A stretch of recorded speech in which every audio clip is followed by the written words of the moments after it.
The towering glass skyscraper of Wolf Enterprises loomed over the city, a monument to power and wealth. Employees in sharp suits moved swiftly through the revolving doors, their steps purposeful, their conversations clipped. Security guards scanned ID badges, nodding curtly at executives who barely acknowledged them in return. The entire building exuded a sense of control, efficiency, and exclusivity. And then, amidst this orchestrated chaos, a 7-year-old boy in an oversized suit marched through the entrance like he belonged there. Eli Turner adjusted the sleeves of the navy blazer that swallowed his small frame, his tiny hands gripping a crumpled sheet of paper with the determination of a Wall Street broker walking into a high-stakes negotiation. His sneakers, one slightly scuffed at the toe, squeaked against the polished marble floor as he approached the reception desk, tilting his chin up to meet the gaze of the middle-aged woman behind the counter. Linda Parks, the head receptionist who had worked at Wolf Enterprises for over 15 years, had seen her fair share of pushy investors, relentless reporters, and even the occasional scorned ex-wife demanding to speak to Nathaniel Wolf. But a small child, alone, standing before her with more confidence than half the men she dealt with daily. That was a first. She lowered her reading glasses and arched an eyebrow. "Sweetheart, are you lost?" Eli frowned as if the question insulted his intelligence. "No, ma'am. I'm here for a job interview." Linda blinked. "A job interview?" "Yes," Eli said, sliding the crumpled paper across the counter. "Here's my resume." Linda hesitated, then unfolded the page. The resume was written in crayon. Underneath a drawing of a stick figure, presumably Eli, holding a briefcase, his qualifications were listed. Good at math, fast runner, very strong, can open a peanut butter jar without help, and knows how to make toast. Linda bit back a laugh. "And, what job are you applying for?" Eli straightened his posture. "Something that pays well." Linda blinked again. "Excuse me?" "My mom works too much," Eli explained matter-of-factly. "She never gets a day off, and she won't take one even if I ask. So I need a job so I can make enough money to pay her not to work for a day." Linda's heart gave a small tug, but before she could respond, a deep voice cut through the lobby's usual hum of business chatter. "What's going on here?" The entire front desk seemed to freeze. Employees who had been busy checking emails on their phones immediately straightened up. Even the security guards tensed. Nathaniel Wolf had entered the room. Dressed in a tailored charcoal gray suit, Nash was the epitome of power and control. His dark hair was neatly styled, his sharp jawline clean-shaven, and his deep-set eyes, cold, calculating, and accustomed to commanding attention, swept over the lobby with mild disinterest. Normally, Nash never came to the ground floor. If he needed to address something, people came to him, not the other way around. But today, for whatever reason, he had stepped out of the elevator just in time to witness a very small boy demanding employment. Linda quickly straightened her blouse, but before she could explain, Eli took matters into his own hands. "You must be Mr. Wolf." The sheer audacity of the statement, spoken with the kind of confidence that could only come from a 7-year-old who had never been told no, made one of the security guards cough to hide a laugh. A flicker of amusement crossed Nash's face. "And you are?" "Eli Turner," the boy said, sticking out his tiny hand like a businessman closing a deal. Nash glanced down at the hand before shaking it, more out of curiosity than anything else. "I see. And what exactly brings you here, Mr. Turner?" Eli tilted his head back further, trying to make eye contact with the much taller man. "I need a job." Silence. Someone nearby let out a muffled gasp. Linda braced herself for Nash to snap at the boy to leave. But instead, Nash crossed his arms, intrigued. "What kind of job are you looking for?" "One that pays well," Eli repeated, as if this should be obvious. "And why exactly do you need a well-paying job?" "My mom works double shifts at the diner," Eli said. "She never gets a break.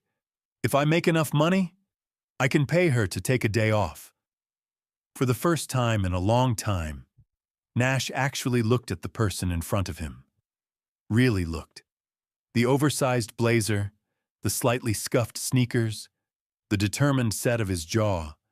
This kid wasn't here to play around. There was no hesitation in his voice, no expectation of pity, just pure determination. It was the most ridiculous thing Nash had ever heard. It was also the most interesting thing he'd heard in weeks. The logical thing would be to send the kid on his way. Nathaniel Wolfe didn't hire children. He had meetings to attend, deals to close. And yet, against all rational thought, he found himself saying, "Come with me." Linda nearly dropped her pen. Every single employee in the lobby went still. Even Eli looked momentarily surprised before recovering quickly, puffing out his chest like he'd just won a battle. He turned on his heel and followed Nash toward the private elevator, as if he had always meant to end up there. As the elevator doors slid shut, Nash caught his own reflection in the mirrored interior. What the hell was he doing?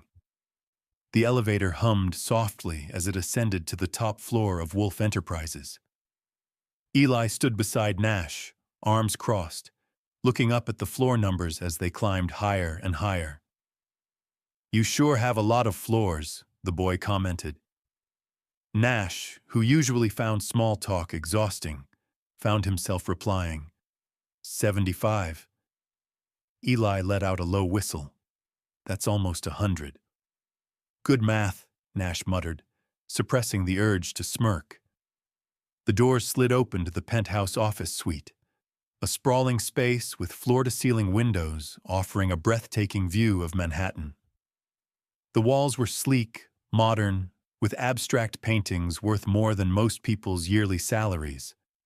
A massive desk sat near the far end, next to a bar cart stocked with whiskey Nash rarely touched. Eli stepped forward and let out another whistle. "Wow, you must be really rich." Nash set his briefcase down. "That tends to happen when you run a billion-dollar company." Eli wandered over to the window, pressing his tiny hands against the glass. Below, the city bustled with life. Yellow cabs honking, people rushing across crosswalks, buildings stretching endlessly in every direction. "You can see everything from up here," Eli said. "That's the idea," Nash replied. "Better to control the world when you're looking down at it." Eli made a face. "That's kind of weird." Nash let out a sharp breath that might have been a laugh. Might have been. At that moment, the door opened, and Ava Reynolds stepped in. Her dark red lipstick perfect, her heels sharp enough to kill a man. She took one look at the 7-year-old standing in Nash Wolfe's office and froze. "Sir," she said slowly, "would you like to explain why there's a child in your office? Or should I just assume you finally lost your mind?" Eli turned and stuck out his hand. "Hi, I'm Eli Turner. I work here now." Ava arched an eyebrow. "Do you now?" "For the day," Nash clarified, removing his suit jacket and tossing it over his chair. Ava looked between Nash and Eli, then exhaled like she needed a long vacation. "Right," she said, pinching the bridge of her nose. "I'm just going to pretend this is normal." Eli grinned. "That's what I told Linda downstairs." Ava shot Nash a look, the kind that said, "What the hell are you doing?" But Nash ignored it. Instead, he turned to Eli. "All right, since you work here now, Let's talk qualifications. What exactly do you think you can do? Eli pulled out another crumpled piece of paper from his pocket and smoothed it out on Nash's expensive oak desk. I made a list, he said confidently. Ava leaned over Nash's shoulder as he scanned the list, her eyebrows slowly rising. Help people carry stuff, make sure no one steals anything, give good ideas, and tell jokes so people stay happy. There was a beat of silence. Then, "Oh, for God's sake," Ava muttered. Nash leaned back in his chair, rubbing his temple. You think I need someone to tell jokes to keep my employees happy? Eli nodded. My mom says people work better when they're happy, and she's really smart, so I believe her. Ava turned to Nash. Well, he's got you there. Nash ignored her. And what exactly do you consider a good idea? Eli thought for a moment, then shrugged. I don't know yet, but when I have one, I'll tell you. Ava smirked. Honestly, that's still better than half the executives we have working here. Eli beamed. Nash sighed, pinching the bridge of his nose. I cannot believe I'm entertaining this. Ava crossed her arms. Then why are you? That was the question, wasn't it? Nash glanced at Eli, the sheer determination in his small face, the way he was completely unfazed by standing in front of a billionaire. Maybe it was curiosity, maybe it was amusement, or maybe, just maybe, it was because Nash saw something in the kid that reminded him of himself. Instead of answering Ava, he grabbed his phone. Melanie, he said when his assistant picked up. Bring in an extra chair. Eli's face lit up. Ava groaned. Oh, this is going to be a disaster. 1 hour later, the office, normally filled with the sounds of clicking keyboards and business calls, now had a very different kind of energy. Eli sat across from Nash in an oversized leather chair, his feet dangling too short to touch the floor. In front of him was a notepad, where he was doodling a spaceship. Nash had no idea what he was doing anymore. So, he said, resting his chin on his hand, how exactly do you plan to pay your mother for this day off? Eli did the math in his head. If I get a really good job, maybe $100, that should be enough for 1 day, right? Ava, sitting on the armrest of Nash's chair, snorted. You're going to need more than that, kid, she said. Eli's brow furrowed. How much? Ava glanced at Nash. How much does an average waitress make in a day? Nash sighed. Depends on the restaurant. Probably a couple hundred, if tips are good. Eli's eyes went wide. A couple hundred? Ava smirked. Welcome to capitalism. Eli looked troubled for the first time. Nash watched him carefully. He hadn't expected the kid to be so serious about this. All right, Nash said, leaning back. If you want to make that much, you're going to need a real job. Eli straightened in his chair. I'm ready. Nash studied him for a long moment. Then, against all rational thought, he made a decision. Okay, he said. You want to work? Let's see what you've got. Ava's jaw dropped. You cannot be serious. Eli pumped his fist. Yes. Nash ignored Ava's look of horror. Tomorrow morning. Be here at 9. Eli grinned. I'll be early. Ava sighed dramatically. Oh, fantastic. I'll go order a kiddie desk for the office. Eli jumped down from the chair, adjusting his oversized blazer. Thanks, Mr. Wolf. You won't regret this. Nash muttered under his breath. I already do. But Eli was already heading for the elevator, practically skipping, and as the doors closed behind him, Nash had the strangest feeling that he'd just made a very big mistake. At exactly 8:47 a.m., Eli Turner stormed through the revolving doors of Wolf Enterprises, looking far more confident than a 7-year-old had any right to be.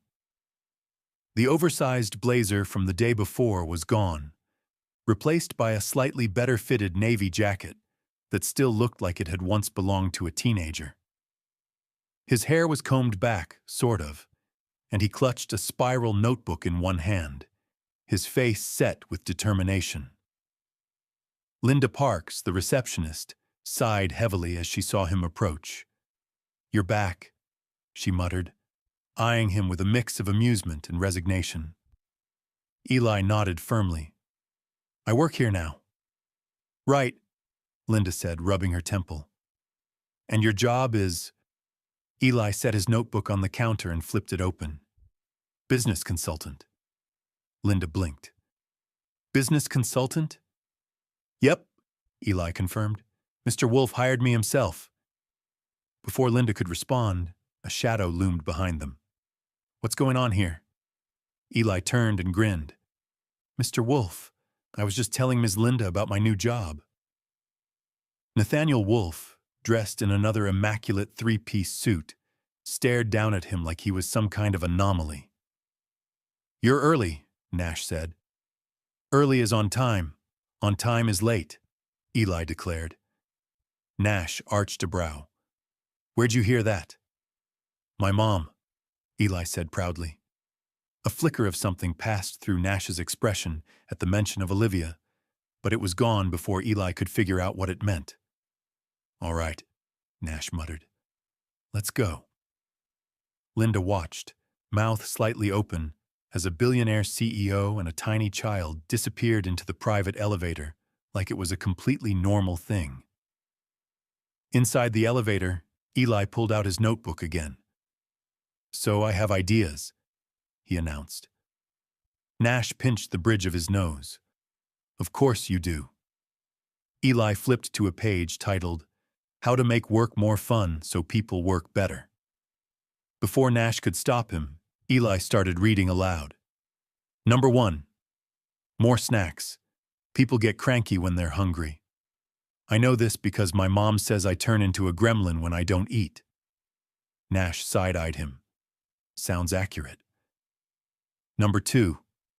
No boring meetings. Mom says meetings should be emails unless it's really important. Nash actually huffed a quiet laugh. Your mom's not wrong. Number 3. Cookies. Nash frowned. Didn't you already say snacks? No, this is different, Eli insisted. Snacks are for work. Cookies are for morale. Nash rubbed his temple. You seriously think cookies will boost productivity? Eli grinned. People like cookies. Happy people work harder. It's science. Nash had no response to that. The elevator dinged as the doors slid open. All right, consultant, Nash muttered. Let's see what you can actually do. 9:03 a.m. Wolf Enterprises executive floor. The moment Eli stepped into the office, every employee in sight stopped and stared. Some had double takes. Others nudged their coworkers, whispering. A few just gawked. Because there, strutting through the executive suite with all the confidence in the world, was a tiny 7-year-old in a business jacket, walking side by side with Nathaniel Wolf. The entire floor was in shock. Ava Reynolds, who had been sipping her morning coffee, nearly choked when she saw them. Oh, for God's sake, she muttered, lowering her cup. Eli waved cheerfully. Morning, Ms. Ava. Ava pointed at Nash. Are we really doing this? Nash shrugged. Apparently. Ava let out a deep sigh. Okay, fine, but don't expect me to call him sir. Eli perked up. I don't need to be called sir. You can just call me Eli. Ava rolled her eyes. Great, because that was the part I was really concerned about. Nash exhaled slowly. Ava, get him a desk. Ava blinked. A desk? For the day, Nash clarified. Ava stared. Do I look like an office furniture supplier? Nash gave her a pointed look. Ava grumbled something under her breath, grabbed her phone and started making calls. Meanwhile, Eli wandered over to Nash's office, peering around the enormous space with wide eyes. "This is where you work?" he asked, running his fingers across the sleek desk. "Yes," Nash said. Eli wrinkled his nose. "It's kind of boring." Nash frowned. "It's professional." "It's boring," Eli repeated. "You need more stuff in here." Nash rubbed his temples. "Like what?" Eli thought for a second. "A lava lamp." Nash stared at him. What?" "A lava lamp," Eli repeated. "And a plant. My mom says plants make people happier." Ava, walking back into the office, snorted. "Oh, I like this kid," she muttered. Nash shot her a glare. Eli grinned. "See? Ms. Ava agrees." Nash sighed heavily. This is going to be a long day. 9:37 a.m. The break room incident. After 30 minutes, Eli had successfully introduced himself to nearly every employee on the floor. People who had spent years avoiding eye contact with their billionaire boss were now casually chatting with a 7-year-old like he was a new department head. The man had built a multi-billion-dollar empire, yet somehow he'd lost control to a kid in sneakers. And then came the break room disaster. Nash had barely sat down to answer emails when Ava's voice crackled over the intercom. "Sir," she said dryly, "your consultant is holding a staff meeting in the break room." Nash paused. "He's what?" "You heard me," Ava said. "I'd hurry if I were you. It's getting intense." Nash closed his laptop. Then, with a mixture of disbelief and resignation, he got up and headed toward the break room. As soon as he stepped inside, he realized Ava wasn't exaggerating. Eli was standing on a chair, gesturing wildly, addressing half the marketing team, 2 junior executives, and an IT guy who looked very confused. "So if we give people cookies," Eli was saying, "they'll be happier, and happy people work harder. It's basic logic." A murmur of agreement spread through the room. Someone in the back muttered, "Honestly, he's not wrong." Nash pinched the bridge of his nose. "Eli," he said slowly, "what are you doing?" Eli turned, beaming. "Oh, Mr. Wolf, we're brainstorming." "Brainstorming what, exactly?" "How to make Wolf Enterprises a better place," Eli declared. Nash took a deep breath. "Get. Office the chair." Eli hesitated. "But we're in the middle of a meeting." Nash's eye twitched. Ava, standing off to the side, grinned behind her coffee cup. "This," Nash muttered, "was a mistake." Nash exhaled slowly, resisting the urge to rub his temples as Eli finally hopped off the chair. The break room had erupted into something resembling a motivational seminar, with employees nodding along as if Eli were some miniature business guru. Nash had built this empire from the ground up, made billion-dollar deals without breaking a sweat. Yet here he was, losing control of his office to a 7-year-old. "All right, fun's over," Nash said, straightening his tie. "Everyone, back to work." There was a collective groan from the group. "But we were just getting started," one of the marketing executives protested. "Yeah," an IT guy added. "The kid's got ideas." Nash blinked. "The kid?" Eli beamed. "See? I told you, Mr. Wolf. People like new ideas." Nash stared at the room. These were his employees, professionals, grown adults. Yet they were fully engaged in a discussion led by a 7-year-old in sneakers. Ava, leaning against the doorframe, grinned. "I don't know, sir. Might want to hear him out. He's got a solid 80% approval rating right now." Nash shot her a flat look. "You're not helping." Ava shrugged. "Never claimed I would." Eli clapped his hands together. "Okay, so about the cookies?" "No," Nash said firmly. "Meeting's over. Everyone back to work before I start handing out actual work." That did the trick. Employees scattered immediately. Eli, however, did not move. He simply tilted his head up at Nash, unfazed. "You're kind of bossy, you know that?" Nash arched a brow. "That's usually how running a company works." Eli considered that, then shrugged. "Guess that makes sense." Nash sighed. "Come on, consultant. Back to the office." Eli happily trotted after him, like this entire morning had gone exactly according to plan. 10:15 a.m. Back in Nash's office, Nash sat at his desk, half listening to Eli chatter away as he scanned through reports. "So what exactly does your company do?" Eli asked, flipping through an empty notebook like he was taking mental notes. "Investments, acquisitions, real estate, technology?" Nash replied, barely looking up. Eli frowned. "That sounds boring." "It's profitable," Nash said. Eli drummed his fingers on the desk. "But do you like it?" Nash paused. That was a ridiculous question. What did liking something have to do with running a billion-dollar empire? "It's not about liking it," Nash said carefully. "It's about being good at it." Eli leaned forward. "But my mom says if you do something you love, it doesn't feel like work." "Your mom works double shifts at a diner," Nash pointed out. "You think she loves that?" Eli hesitated. But she loves me, so she does it anyway." For some reason, that hit Nash harder than expected. He cleared his throat and went back to his reports. "Well, I love making money, so that works out." Eli wasn't convinced. 11:30 a.m. Lunch break. "So, what do you eat for lunch?" Eli asked. Nash barely looked up. "Whatever my assistant brings me." Eli's eyes widened.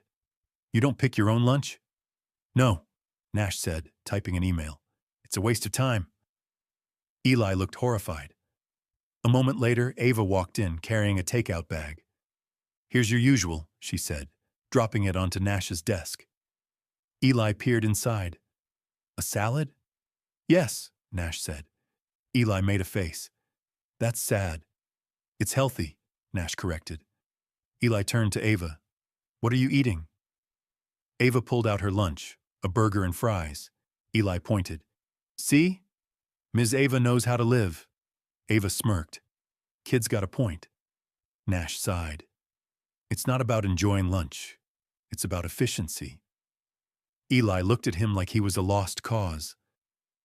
"You're like the richest guy ever. You could eat anything. And you pick a salad?" Nash rubbed his temple. "Why are we still talking about this?" Eli suddenly perked up. "I have an idea." Nash groaned. "Of course you do." Eli turned to Ava. "Where's the cafeteria?" Ava raised a brow. "Why?" Eli grinned. "We're going to get Mr. Wolf a real lunch." Before Nash could object, Eli was already dragging Ava out the door. This, Nash muttered to himself, was an absolutely terrible idea.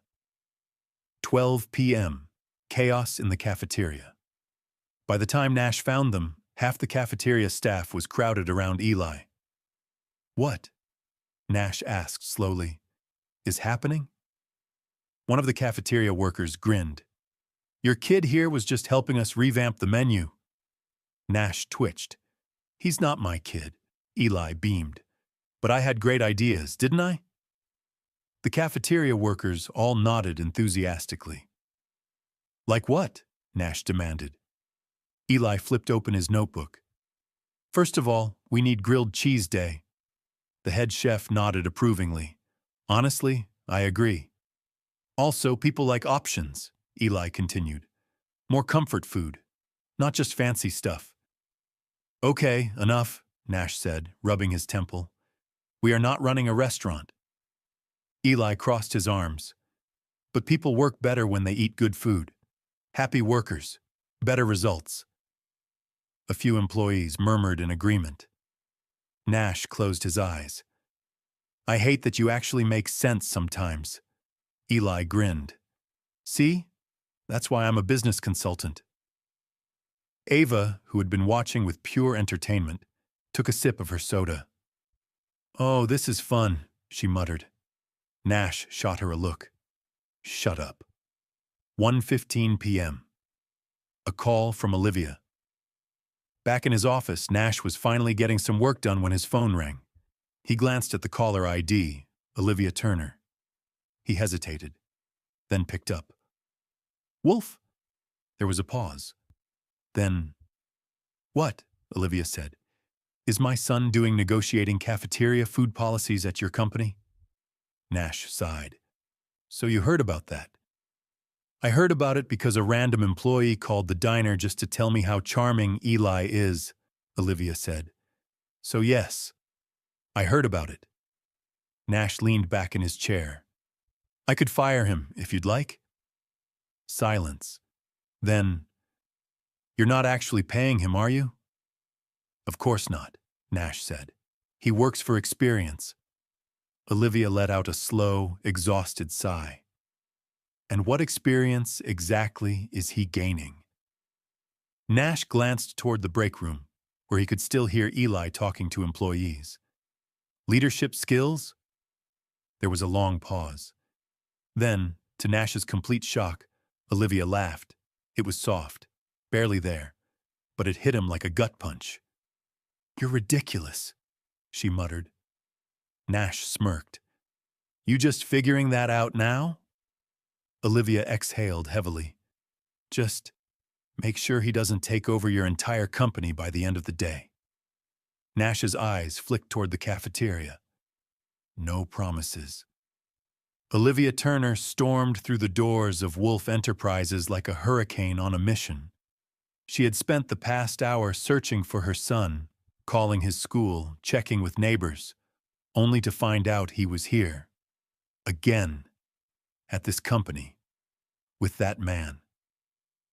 The front desk receptionist, Linda, barely had time to react before Olivia was marching straight toward the elevators, her face set in a way that made grown men take a step back. "Ma'am," Linda started, but Olivia stabbed the elevator button repeatedly. "Where is my son?" Olivia snapped. Linda hesitated. He's, upstairs, I believe." With the elevator doors dinged open, and Olivia stepped inside without hesitation.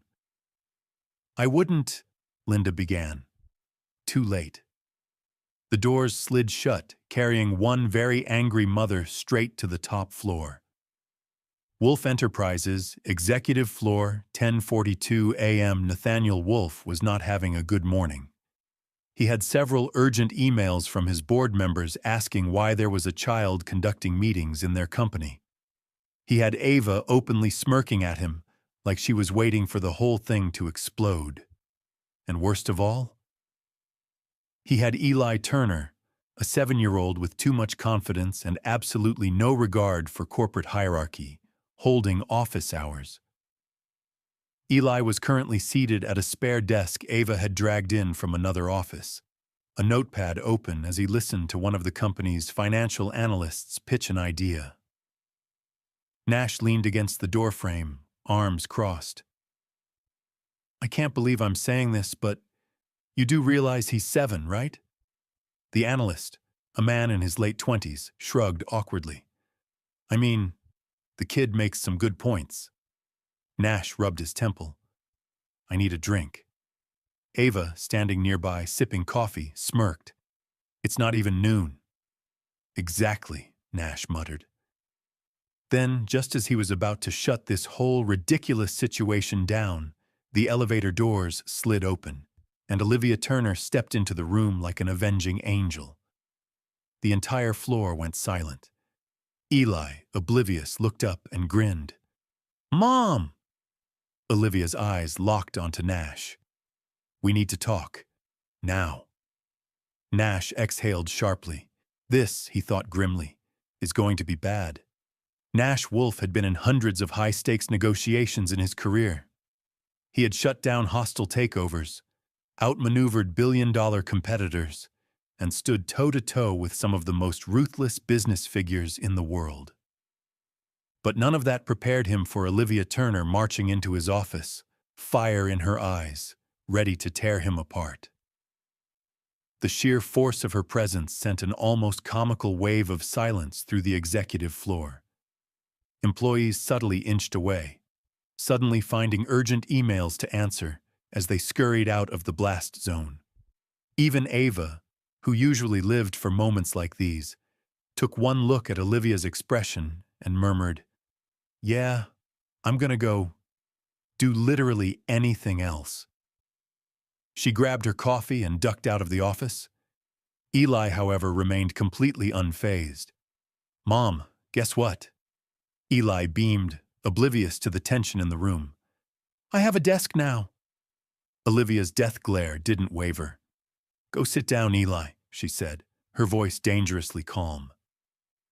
Eli hesitated, looking between his mother and Nash, as if finally realizing that maybe, just maybe, he was in trouble. "Okay," he muttered, shuffling toward his desk. Once Eli was out of immediate explosion range, Olivia turned her full focus on Nash. "Mr. Wolf," she said tightly, stepping dangerously close to him, "would you like to explain why my 7-year-old child is spending his second day in a row at your company instead of at school?" Nash exhaled slowly, hands in his pockets, meeting her gaze evenly. "He came here on his own," Nash said, voice calm but firm. "I didn't invite him." "Then you should have sent him home," Olivia shot back. "He was determined to stay," Nash countered. "And frankly, I found his logic impressive." Olivia blinked, momentarily thrown off. "Excuse me?" "He has ambition," Nash continued, studying her reaction carefully. "He saw an opportunity and took it. He's resourceful." "He's 7, Olivia snapped. "He's not a Wall Street broker, Mr. Wolf. He's a kid who should be in school, not sitting in a corporate office talking about snacks and cookies." Nash tilted his head slightly. "For the record, I never encouraged the cookies." "That is not the point," Olivia gritted out. Nash exhaled, running a hand down his face. He had anticipated this conversation, but he hadn't expected how much he disliked being on the receiving end of Olivia Turner's anger. For some reason, it bothered him. "Look," he finally said, lowering his voice. "I understand why you're upset, but I assure you, nothing inappropriate is happening here. Eli has been safe, and frankly, he's been—" He paused, as if struggling to find the right word. "A surprising asset." Olivia crossed her arms. "He's 7.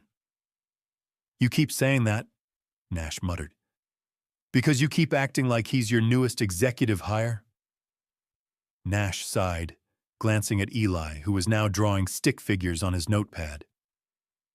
"I'll send him home," Nash finally said, "but something tells me this won't be the last time he tries to come back."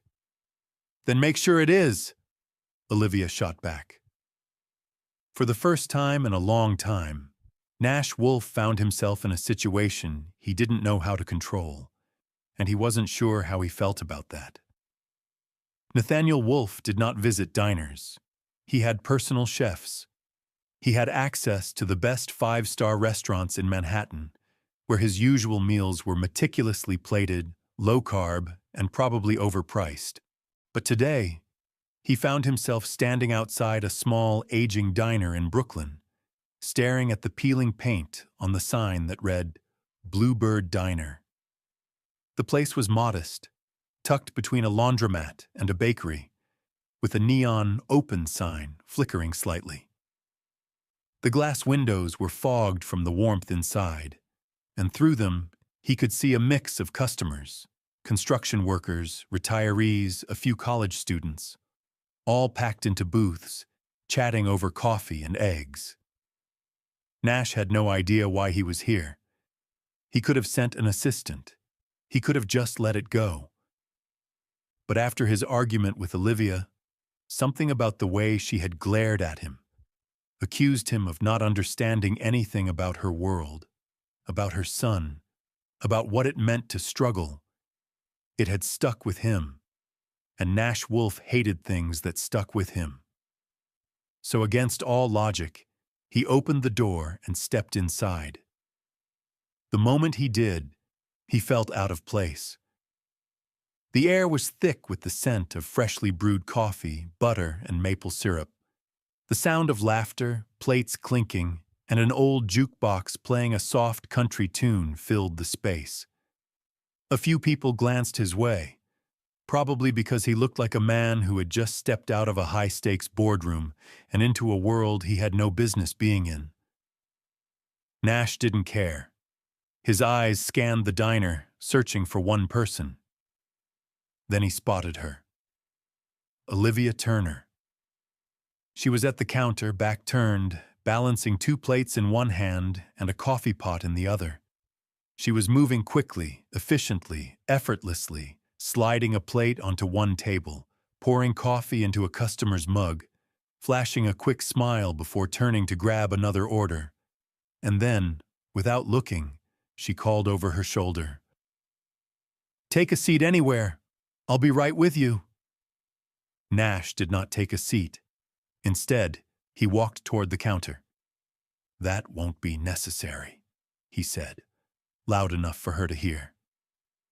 Olivia froze mid-step. Slowly she turned, her brown eyes narrowing the second they landed on him. There was a beat of silence.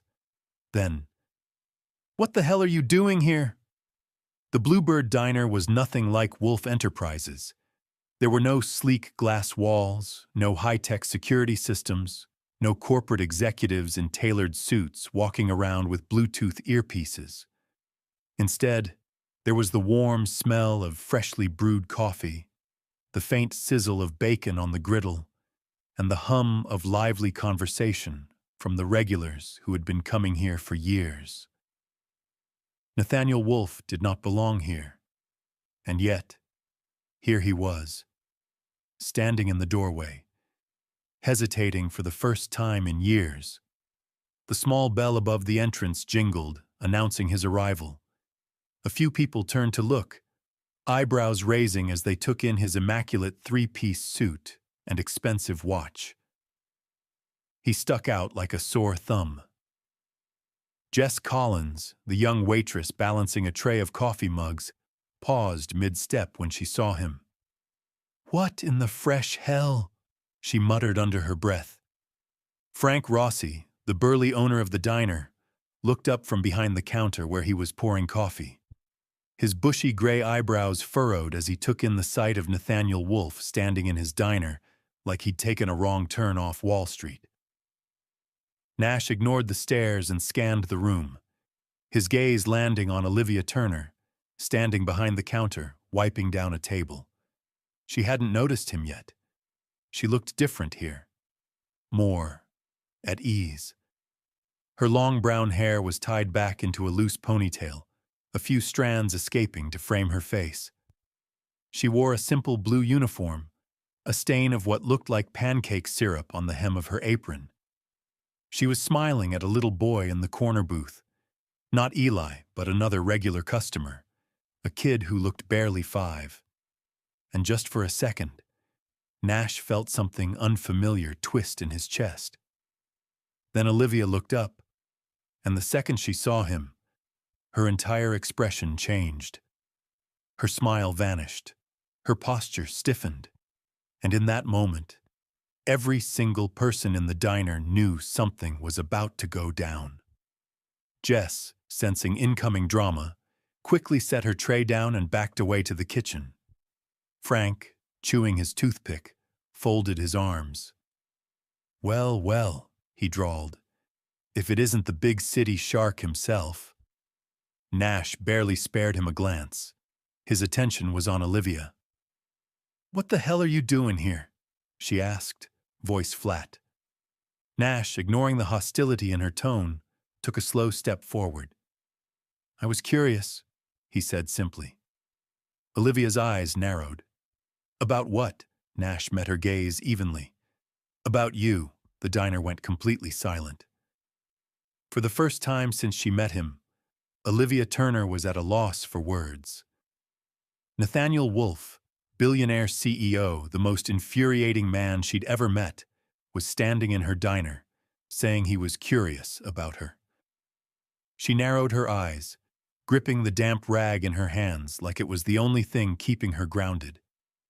"You're curious about me?" she repeated, her tone flat, skeptical. Nash didn't blink. Yes, the diner had fallen into an unnatural silence. All the regulars suddenly very invested in pretending they weren't listening. Even Frank, who rarely cared about drama unless it directly affected his bottom line, had paused mid-coffee sip. Olivia exhaled slowly, setting the rag down with deliberate precision. "Let me guess," she said, crossing her arms. "You're so used to being in your fancy office tower that you needed to see how the peasants live?" Nash's jaw ticked. "That's not what this is." "Then what is it?" she challenged. He hesitated just for a fraction of a second, but Olivia caught it, and suddenly she understood. "You don't like not having control, do you?" she mused, tilting her head. "You let Eli into your life for a split second, and now things aren't going the way you planned." A muscle in Nash's cheek twitched. This is about control," Olivia cut in. "You don't like not knowing things. So now, you're here, trying to figure me out, like I'm some kind of business acquisition." The words landed harder than she expected, because instead of snapping back, instead of brushing her off like he had with every other person who ever questioned him, Nash just looked at her, and for a moment, a brief, fleeting moment, she thought she saw something real in his eyes. But then he straightened his posture, his expression cooling into something calculated, unreadable. "Believe what you want, Miss Turner," he said. "But I came here for answers." Olivia exhaled, her irritation flaring again. "Fine," she said. "You want answers? Here's one. I don't have time for your games." And with that, she turned on her heel, grabbed a pot of fresh coffee, and walked away. But Nash didn't leave. Instead, he pulled out a chair at the counter and sat down. Frank, watching from behind the register, let out a low chuckle. "Boy, you're either real brave or real stupid," he muttered. Nash didn't look away from Olivia. "Maybe both," Frank grinned. "Well, at least you know what you're up against." Nash tapped his fingers against the counter. "I guess I do." And for the first time in a long time, Nathaniel Wolfe had no idea what his next move should be. The morning rush at Bluebird Diner had settled into a comfortable lull, but the tension lingering in the air was anything but comfortable. Nathaniel Wolfe sat in a corner booth, the same one Eli usually claimed, his presence an anomaly in the cozy, well-worn diner. Olivia, standing behind the counter, hadn't spoken to him since their brief, tense exchange earlier. She had simply gone back to work, refilling coffee cups, clearing tables, and pretending like he didn't exist. It was both infuriating and impressive. Most people couldn't ignore him for more than 5 seconds. She had managed for 30 minutes. Jess Collins, watching the whole thing unfold, leaned casually against the counter next to Frank. "You think he's here to gentrify us?" she muttered. Frank grunted. "Wouldn't put it past him." Jess glanced at Olivia, who was clearly fuming but trying to keep it together. "He's definitely here for something," Jess observed. "And Liv looks like she's 2 seconds away from throwing a coffee pot at his head."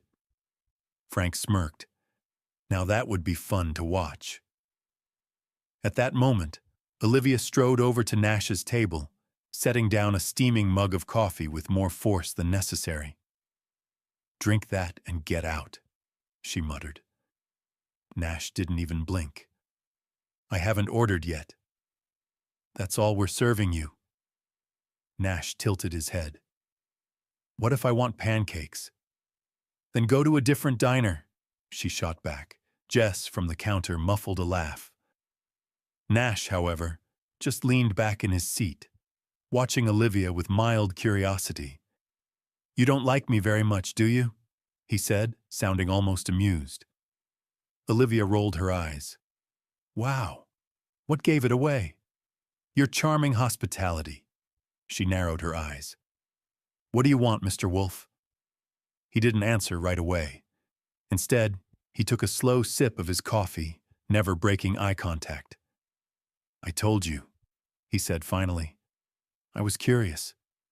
Olivia let out a sharp breath. Curious about what? He set his mug down. About why your son walked into my office and asked me for a job. The air between them shifted. Olivia's jaw tightened, her fingers curling around the edge of the table. You think coming here is going to give you answers? She said quietly. Nash met her gaze. I think it's a good start. For the first time since he'd walked into the diner, Olivia looked uncertain, not angry, not defiant, just unsure. And Nash, who had spent his entire life reading people like open books, knew he had just found a crack in the armor. Nathaniel Wolf had never been accused of being blind to a bad situation. In business, he could see a failing deal from a mile away. He could predict market crashes, outmaneuver competitors, and turn struggling companies into billion-dollar successes with calculated precision. But standing in his own office, watching Olivia Turner's face pale as she stared at the contract on his desk, Nash realized he had walked straight into a disaster. The office was dead silent. Eli, who had been fidgeting excitedly in the corner, finally sensed the tension and looked between the two adults in confusion. Mom? Eli asked. Olivia didn't move, didn't even blink. Her gaze was locked on the bold lettered document in front of her. A contract, one that confirmed her worst fears. Wolf Enterprises, Property Acquisition Agreement, Bluebird Diner, Brooklyn, New York. Nash could see the exact moment Olivia pieced everything together. Her jaw tightened, her shoulders went rigid, her fingers curled into tight fists at her sides. You knew, she whispered.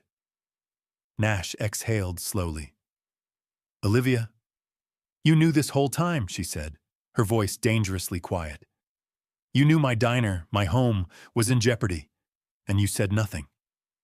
Eli's eyes widened. Wait, what? Nash forced himself to hold Olivia's furious stare. This was set in motion before I ever met you, he said carefully. It's not personal. That was the wrong thing to say. Olivia let out a short, humorless laugh. Not personal? She repeated, voice laced with disbelief. Mom, what's going on? Eli asked again, stepping closer. Olivia didn't look away from Nash. Mr. Wolf's company is buying our diner, sweetheart, she said flatly, which means very soon we're going to lose it. Eli froze. His face, normally full of endless energy and optimism, crumpled in confusion. But, his voice wavered. But I thought Mr. Wolf was helping us. Something in Nash's chest tightened. This isn't about you, Eli, he said, his voice quieter than usual. Eli's lower lip quivered. But the diner is our home, he whispered. Nash knew he should say something sharp and professional, something about business being business. Instead, all he could think about was the look on Eli's face, and how much he hated it. Nathaniel Wolf wasn't a man who often felt guilt. It wasn't that he lacked a conscience. It was just that guilt was a useless emotion in business. You made decisions, you lived with them, and you moved on. But now, as he sat in his office, staring at the financial report detailing Wolf Enterprises' upcoming real estate acquisition, he felt something uncomfortably close to regret. The Bluebird Diner was part of a block of properties that his company was in the final stages of buying out. A deal that had been in motion long before he ever met Eli or Olivia Turner. And now? Now it felt personal. Nash exhaled sharply, tapping his fingers against the desk. He could stop the deal. He could pull the plug, let the diner stay, and tell his board to back off. But that would be bad business. Investors didn't care about sentimental coffee shops or single moms working double shifts to keep a roof over their heads. They cared about profit, growth, expansion. So why the hell was he hesitating? A sharp knock at the door pulled him from his thoughts. "Come in," he said, his voice sharper than intended. The door swung open, and Ava Reynolds stepped inside, a folder tucked under her arm. She took one look at him, arched an eyebrow, and shut the door behind her. "You look like you just found out Santa isn't real," she remarked, dropping into the chair across from him. Nash didn't respond. Ava set the folder on his desk. "The final paperwork for the Bluebird property acquisition. You just need to sign." He stared at the folder without reaching for it. Ava tilted her head. "That's weird. Usually by now you've already signed and moved on to ruining something else." Nash shot her a look. "Do you ever get tired of hearing yourself talk?" "Nope," she said cheerfully. Then, after a beat, "What's going on, Wolf?" He didn't answer right away. Ava studied him, then let out a slow whistle. "Oh my God," Nash frowned. "What?" She smirked. "You actually care." Nash's jaw tightened. "That's ridiculous." "Is it?" Ava challenged. "Because you've been staring at that folder like it personally insulted your mother." Nash exhaled sharply. "This is a multi-million-dollar deal, Ava." "So? So I don't make decisions based on feelings." Ava leaned back in her chair, crossing her arms. "Funny," she said. "Because it looks like you're about to." Nash didn't respond. Because for the first time in a long time, he didn't know what decision to make. Nathaniel Wolfe had always prided himself on being a decisive man. He saw a problem. He solved it. He made a deal. He closed it. He didn't hesitate. Because hesitation meant weakness. So why the hell was he sitting in his car, parked outside Bluebird Diner, staring through the window like some kind of indecisive idiot? Through the glass, he could see Olivia moving from table to table, refilling coffee cups and offering tired but genuine smiles to the regulars. She looked the same as she always did, capable, determined, too damn stubborn for her own good. And yet, he noticed things now that he hadn't before. The way she rolled her shoulders after a long shift, like the weight of the world was pressing down on her. The way she always seemed to count her tips twice, as if willing them to somehow be more. The way she glanced at the clock with a mixture of exhaustion and resolve, knowing she had another long day ahead of her. His grip tightened on the steering wheel. A logical man would sign the deal. A smart businessman wouldn't think twice. So why was he still sitting here? With an irritated sigh, Nash shoved open his car door and stepped out. The bell above the diner's entrance jingled as he walked in. The usual low hum of conversation stilled almost immediately. A couple of customers turned their heads, recognizing him from his last visit. Jess, balancing a tray of dirty dishes, narrowed her eyes as soon as she spotted him. "You again?" she muttered under her breath. Frank, standing behind the counter, grunted. "Didn't think you'd be back." "Neither did I," Nash admitted. But here he was. And then Olivia stepped out from the kitchen, wiping her hands on her apron, and stopped cold when she saw him. Her expression shut down immediately. "You've got some nerve," she said flatly. Nash exhaled slowly. "I need to talk to you," he said. Olivia folded her arms. "Unless it's about you leaving, I'm not interested." 5 minutes, Nash pressed. "That's all I'm asking." She looked at him for a long moment, as if deciding whether he was even worth the time. Finally, with a sharp sigh, she turned to Jess. "Cover for me," she muttered. Jess raised an eyebrow. "You sure? I won't be long." Nash bit back a sarcastic retort about how she was acting like this was some kind of hostage negotiation, and instead followed her as she led him toward the small storeroom in the back of the diner. The moment the door swung shut behind them, Olivia turned. "Talk fast, Wolf." Nathaniel Wolf wasn't used to feeling out of control, but as he stood in the small storeroom of Bluebird Diner, fluorescent light buzzing overhead, the faint smell of coffee and cleaning solution in the air, he realized something unsettling. Olivia Turner had a way of making him feel unsteady. She stood across from him, arms crossed, waiting, impatient, guarded, like she expected him to waste her time. And for the first time in a long time, Nash didn't know what to say. So he did something he never did. He hesitated, which of course Olivia immediately picked up on. Her eyes narrowed. "You wanted 5 minutes. Start talking." Nash exhaled, choosing his words carefully. "You told me I didn't understand why Eli came to my office that day," he said. "That I wouldn't get it even if I tried." Olivia's expression didn't change. "And," she said, "I'm trying." For a moment, she just stared at him, like she was trying to decode the meaning behind his words. Then she let out a short, humorless laugh. "You think coming here and playing detective is going to make a difference?" she scoffed.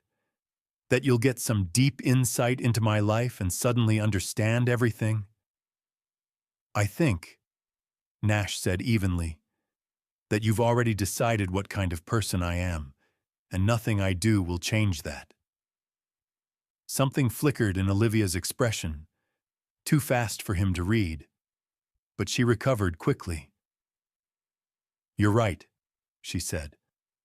"I do know what kind of person you are, Wolf. You're a businessman. You look at the world in numbers and acquisitions. People like me, we're just another inconvenience you don't even notice." Nash's jaw tightened. "You think I don't notice you?"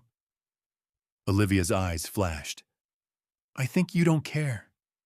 There was a beat of silence, a tension so thick it settled between them like a live wire.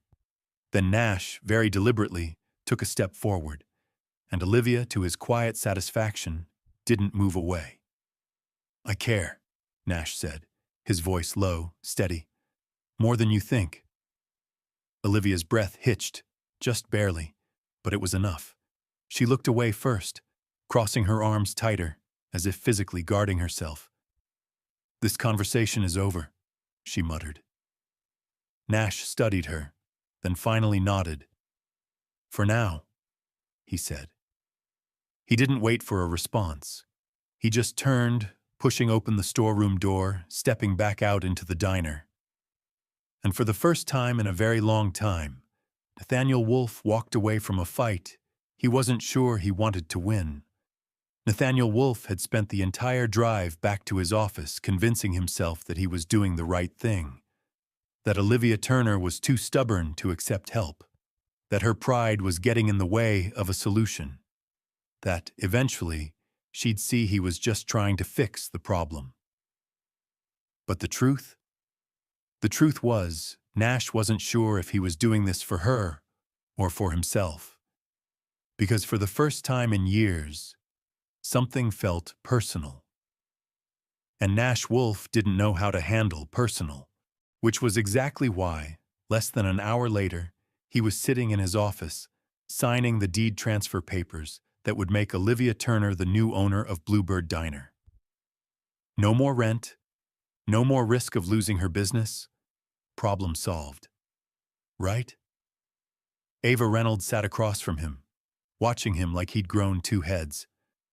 "Let me get this straight," she said, tapping her manicured nails against his desk. "You're… what? Giving her the diner?" Nash finished signing the last document, stacked the papers neatly, and met her gaze. "Yes." Ava let out a slow whistle. "Wow. Okay, so just to be clear, this is the same woman who, just yesterday, looked like she wanted to run you over with a coffee cart?" Nash didn't respond. Ava smirked. "And you think she's going to be… what?" "Grateful." "She won't lose the diner," Nash said simply. "That's what matters." Ava gave him a long, knowing look.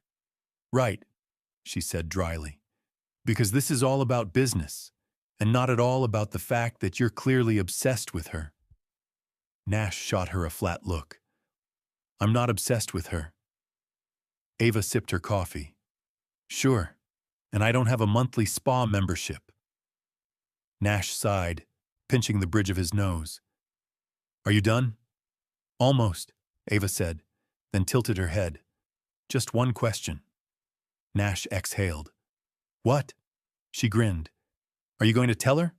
Nash stilled. Ava laughed. "Oh my God, you're not, are you?" He didn't answer. Because, truthfully, he wasn't sure. Nathaniel Wolfe was a strategist, a calculated, precise, and ruthlessly efficient businessman. So when he made the decision to hand over ownership of the diner to Olivia, he did it the way he handled every major deal. Clean, decisive, and without unnecessary complications. No long conversations, no drawn-out explanations, no emotions, just a solution to a problem. Which was why, 2 hours later, Olivia Turner walked into Bluebird Diner after her shift. Tired, ready to drop Eli off at their neighbors for the evening, only to find a thick envelope with her name on it sitting on the counter. She frowned. "What's this?" Frank Rossi, who had been behind the counter, glanced up from his newspaper. "You tell me," he said. "Some guy in a suit dropped it off about an hour ago. Said it was for you." That immediately set off alarm bells. "Some guy in a suit?" she repeated. Frank grunted. Didn't recognize him, but he had that look, like he worked for someone rich. Olivia's stomach twisted. With a sinking feeling, she ripped open the envelope, and then she froze. Because inside was a deed, with her name on it, a legal transfer of ownership to her. She didn't have to read past the first few lines to know exactly who was behind this. Her hands clenched around the papers, fury bubbling up so fast it made her head spin. Frank, noticing her reaction, leaned in. "Liv? What the hell is it?" She slammed the papers onto the counter. "It's mine," she said, her voice shaking with disbelief and anger. "The diner. He just gave it to me." Frank picked up the papers, scanning them, his brows furrowed. "Who the hell?" Olivia swallowed her rage, her heartbeat pounding against her ribs. "Nathaniel Wolfe!" she gritted out. Frank let out a low whistle. "Well, damn." Olivia, however, wasn't impressed. She wasn't touched. She wasn't grateful. She was furious. Because this was exactly what she had been afraid of. This was pity disguised as generosity. This was a rich man solving a problem with money because he thought it was the only thing that mattered. This wasn't helping her. This was taking away her choice. And Olivia Turner didn't take handouts. Ever. Without another word, she snatched up the papers, turned on her heel, and marched toward the door. Frank blinked. Liv? Where are you going?" Olivia didn't stop. "To give Nathaniel Wolfe a piece of my damn mind." Nathaniel Wolfe had exactly 12 minutes before his next meeting. He had just settled behind his desk, scanning through the latest financial reports, when the elevator doors on the executive floor burst open with enough force to startle half his staff And then Olivia Turner stormed into his office. Ava Reynolds, mid-sip of her coffee, nearly choked. "Oh, this is going to be good," she muttered, quickly stepping aside. Linda, the receptionist, made a half-hearted attempt to stop Olivia. "Miss Turner, you can't just—" "Watch me," Olivia snapped, marching straight through the office like a woman on a mission. Nash barely had time to close the file in his hands before she slammed a stack of legal documents onto his desk. "You do not get to do this," she said, voice low and furious. Nash blinked. He took one look at the familiar paperwork and exhaled slowly. "So you got the deed," he said smoothly. "I take it you're here to thank me?" "Thank you." Olivia's eyes flashed.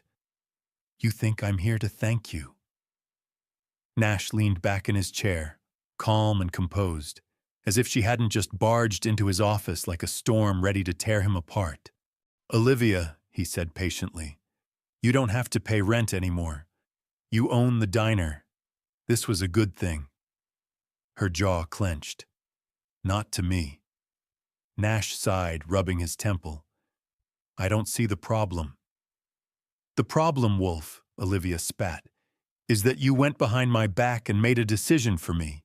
You think just because you throw money at something, it fixes everything." His expression hardened. "It solves a lot of things. Not this." Nash exhaled sharply, gripping the arms of his chair. "Olivia, do you have any idea how rare it is for someone in your position to get this kind of opportunity? You could have fought for years to keep that place afloat. This saves you." She let out a short, bitter laugh. "Saves me?" she repeated. "You don't get it, do you? You think I needed you to swoop in and be the hero? That I wanted a billionaire savior to come in and fix my life?" His jaw tightened. "I think you're being stubborn." "And I think you're being arrogant," she shot back. Silence crackled between them, thick with unspoken words. Nash wasn't used to being challenged like this.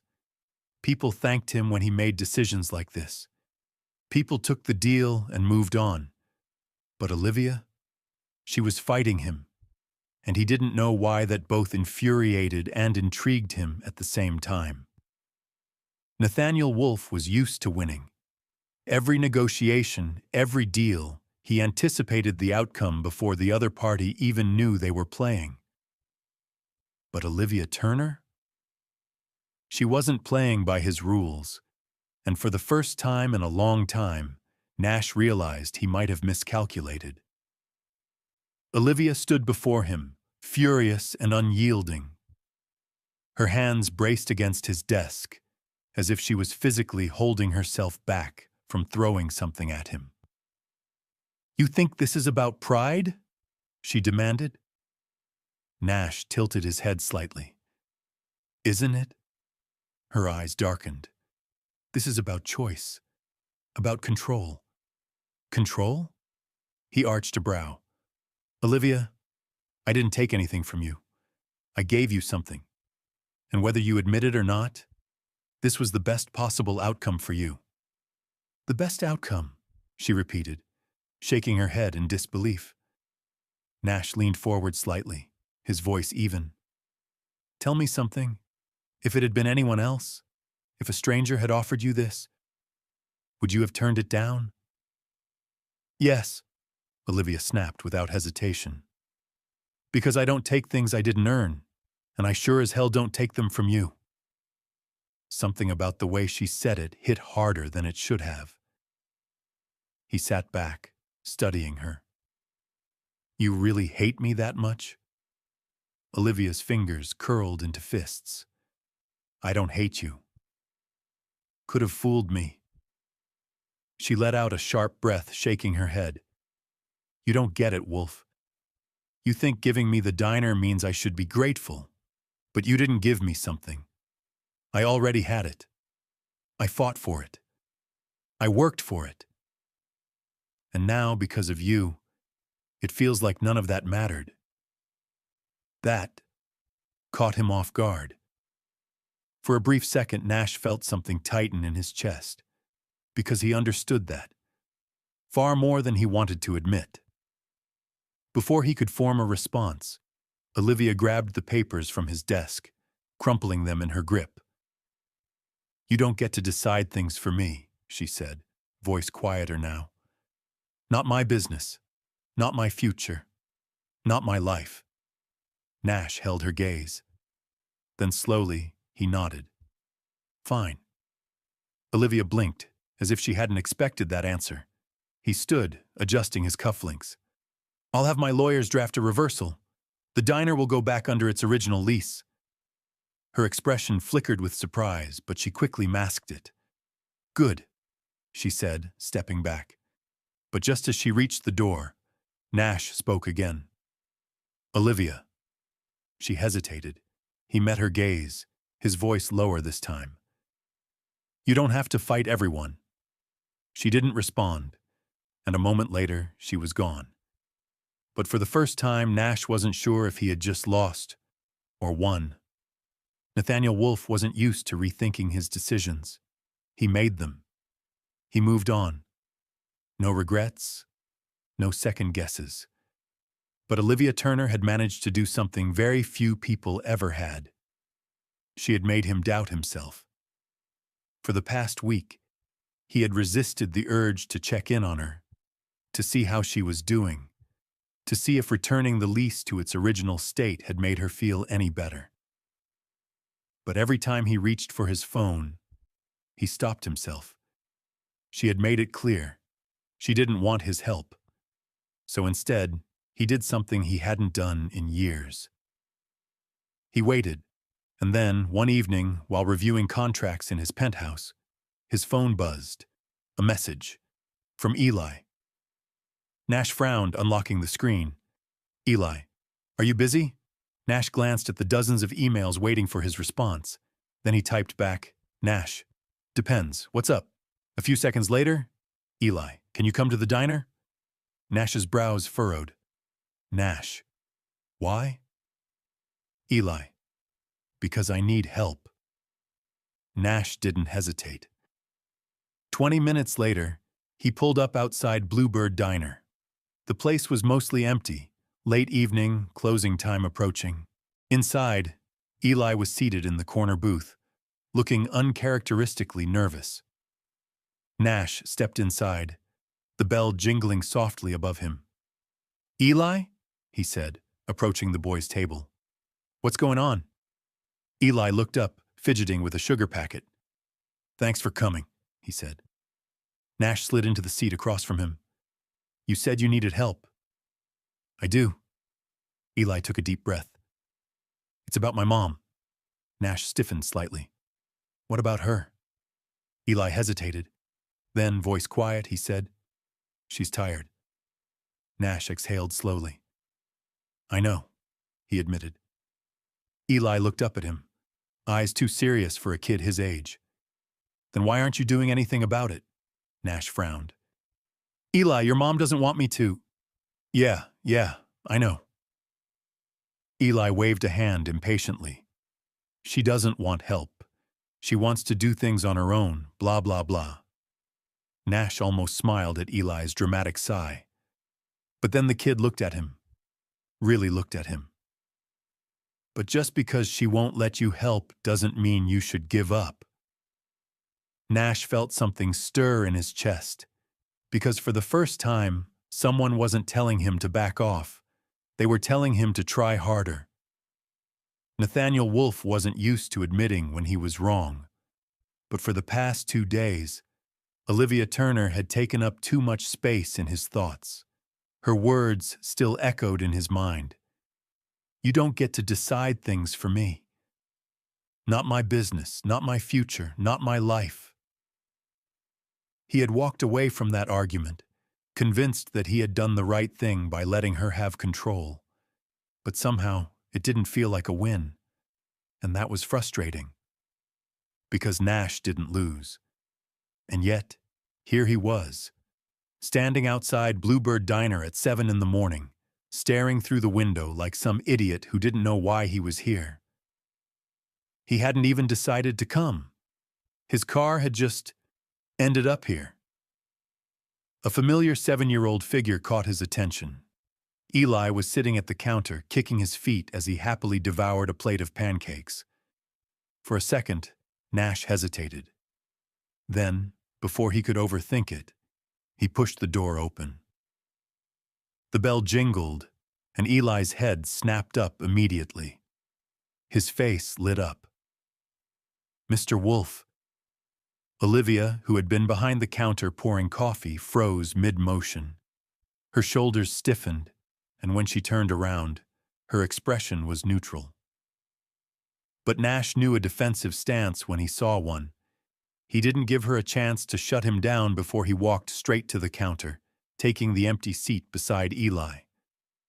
"You're early," Eli noted between bites. "So are you," Nash countered. Eli grinned. "Mom lets me eat here before school." Olivia finally spoke. "Do you need something, Wolf?"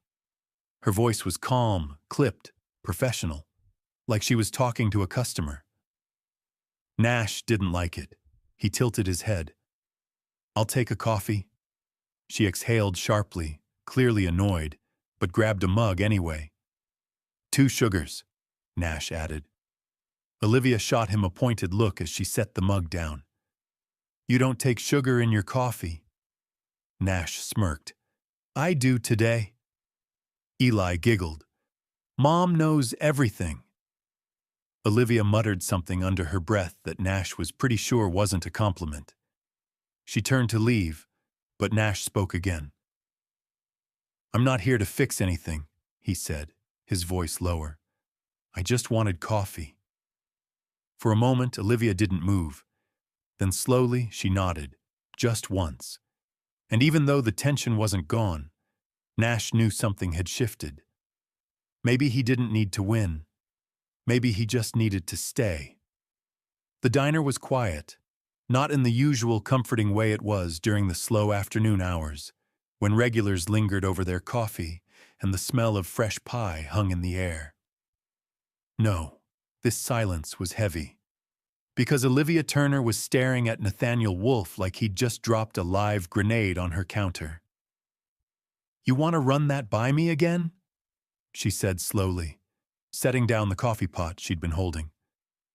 Nash met her gaze evenly, his expression calm, steady, unwavering.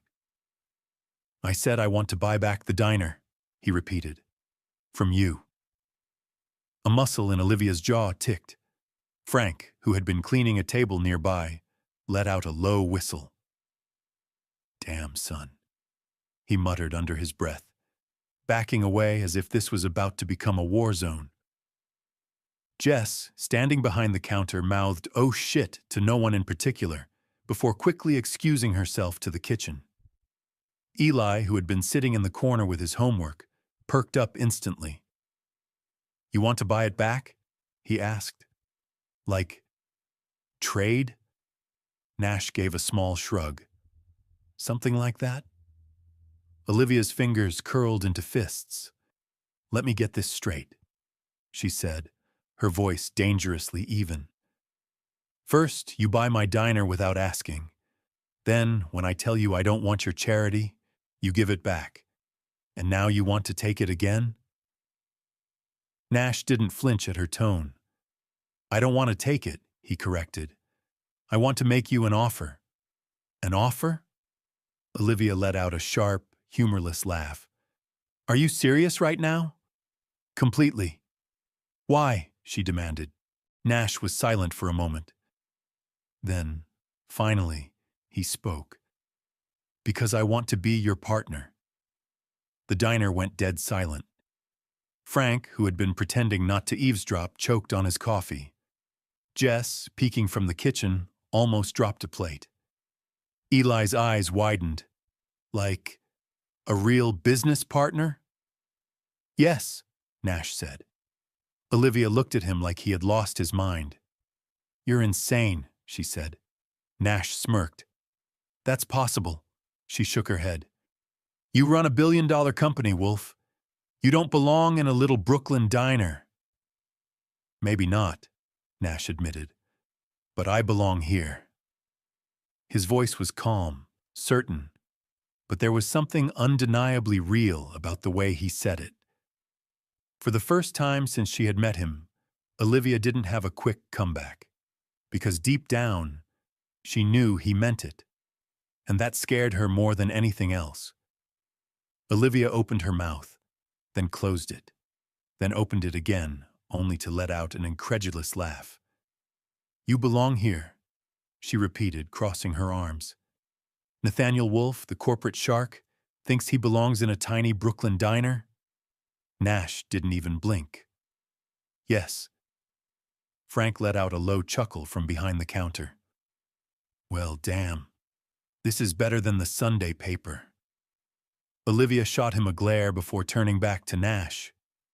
Explain, she demanded. Nash tilted his head. I thought it was obvious. I don't want to run the diner. I want to run it with you. She shook her head, disbelieving. You have an entire empire, Wolfe. Why would you want to waste your time here? Nash leaned forward slightly, holding her gaze. Because it matters to you, he said simply. Olivia stilled. For the first time since he walked in, the sharp edges of her defensiveness softened. Just a little. You think that's a good enough reason to buy into a business? She asked. I think it's the best reason, Nash countered. She let out a breath, eyes narrowing as she studied him. All right, she said finally. You want to be my partner? Fine. Make your case. Nash didn't hesitate. The diner is doing well, but it could do better, he said.